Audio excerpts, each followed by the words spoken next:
भाई देखिए, जो लोग इस बात का हो हल्ला मचाते हैं कि बिहार को विशेष राज्य का दर्जा नहीं मिला, विशेष राज्य का दर्जा नहीं मिला, ये वही विपक्ष के लोग हैं जिनके पास ये जानकारी का अभाव है कि इन्हीं की सरकार में, यूपीए की सरकार में मनमोहन सिंह जी के दौरान ही नीति आयोग में इस तरीके के प्रावधान किए गए थे जिसके बाद किसी भी राज्य को विशेष राज्य का दर्जा मिलना लगभग नामुमकिन के करीब हो गया था।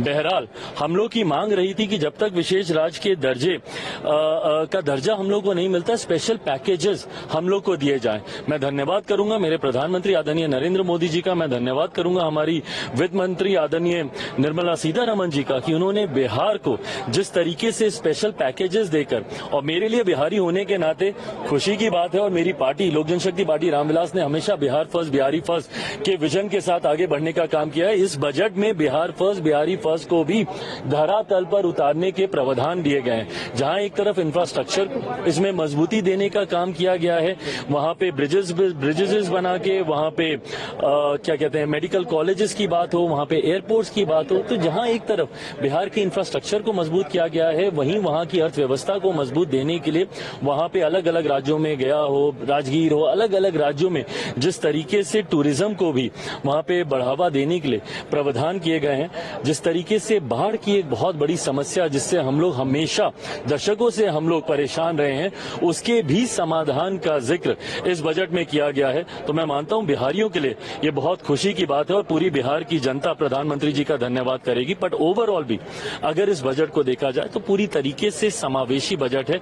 पिछले 10 सालों में भारत की अर्थव्यवस्था, एक मजबूत अर्थव्यवस्था का लाभ हमारे समाज के हर वर्ग को मिले, युवाओं को मिले, महिलाओं को मिले, किसानों को मिले, मध्य वर्ग के लोगों को मिले, इस बात का ध्यान भी इस बजट में रखा गया है। मैं मानता हूं कि एक बजट, ऐसा बजट जो युवाओं से जुड़ी सबसे बड़ी समस्या बेरोजगारी का भी जिक्र करता है।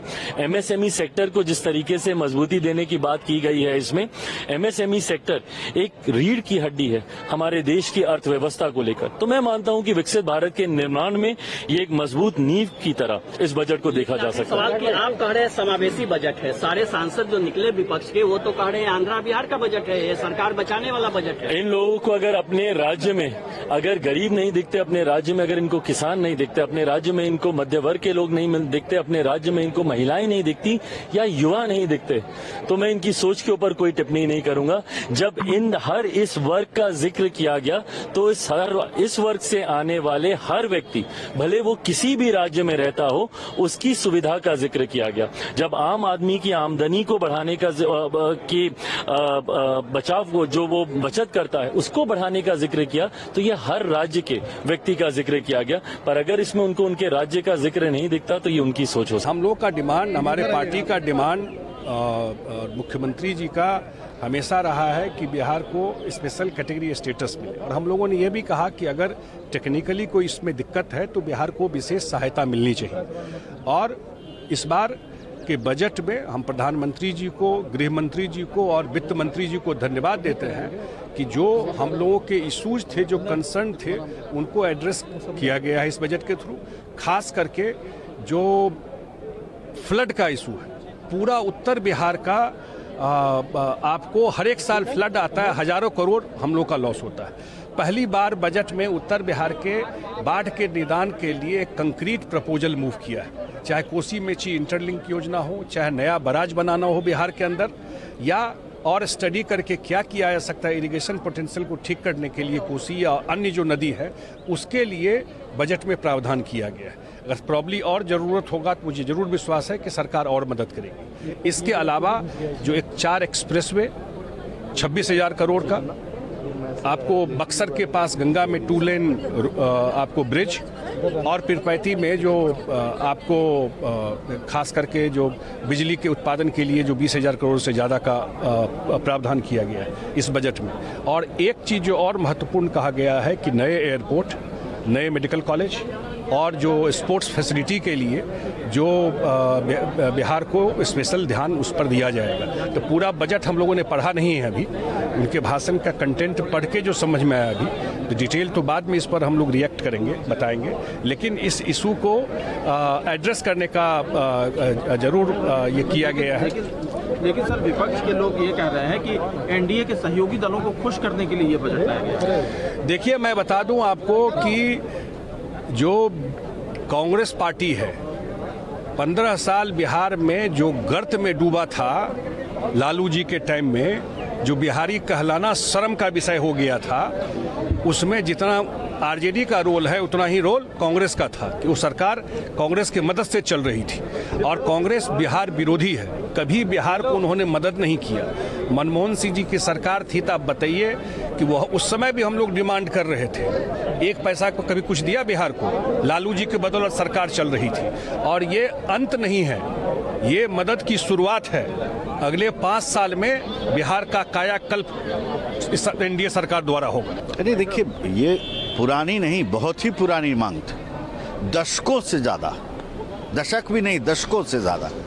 और पहली बार जो जिंदगी को छूने वाली चीज़ थी बिहार की, उसकी चर्चा हुई है, उसका प्रावधान किया गया है। और ये संवेदनशीलता प्रधानमंत्री मोदी का बिहार के प्रति जो है ये दर्शाता है और हम सभी बिहारवासी उनको तहे दिल से उनको धन्यवाद करते हैं। आप बताइए कि उत्तर बिहार का जो बाढ़ की समस्या थे, हजारों करोड़ का हर साल दर साल का नुकसान होता था जान माल के अलावा, इसका सोर्स था दूसरे स्थान। उसके समाधान की पहली बार जो है वित्तीय प्रावधान किया गया है, जिसको आप डैम का, वेलोसिटी डैम चेक का, इस तरह की बात की गई है। आपको बिहार में हिंदू धर्म का अंतिम स्थान है गया जी, वहाँ पे अगर काशी कॉरिडोर के जैसा वहाँ पे आप करोड़ों लोग आते हैं तर्पण का काम करने के लिए, पूरे विश्व से आते हैं। अगर उसको विकसित किया जा रहा है, बुद्ध धर्म का उतना ही बड़ा केंद्र है, नालंदा उसी प्रकार से केंद्र है, मगध पूरा क्षेत्र जो है, जो एक इंडस्ट्रियल कॉरिडोर घोषित हुआ है, उसके इर्द गिर्द जो है कम से कम एम्प्लॉयमेंट की बात हुई है। तो बिहार इस चीज़ से वंचित था दशकों से, और ये प्रधानमंत्री मोदी और नीतीश जी के संयुक्त चेष्टा से ये बिहार को मिला है और बिहारवासी इसके लिए धन्यवाद करते हैं प्रधानमंत्री मोदी का। सर, लेकिन जो विपक्ष में बैठे हुए लोग हैं उनका ये कहना है कि एनडीए के सहयोगी दलों को खुश करने के लिए ये बजट लाया गया है बिहार में। ये तो उनकी संकीर्ण मानसिकता है। मतलब बिहार में बाढ़ आते रहे, डूबता रहे, बिहार का विकास ना हो तो उनको वो लगेगा सामान्य। ये दुर्भाग्य सोच का, इसका बहुत कुछ किया नहीं जा सकता है। श्रेष्ठ भारत पर खबरों से जुड़े रहने के लिए चैनल को सब्सक्राइब और लाइक करें, बेल आइकन दबाएं और देखते रहें श्रेष्ठ भारत।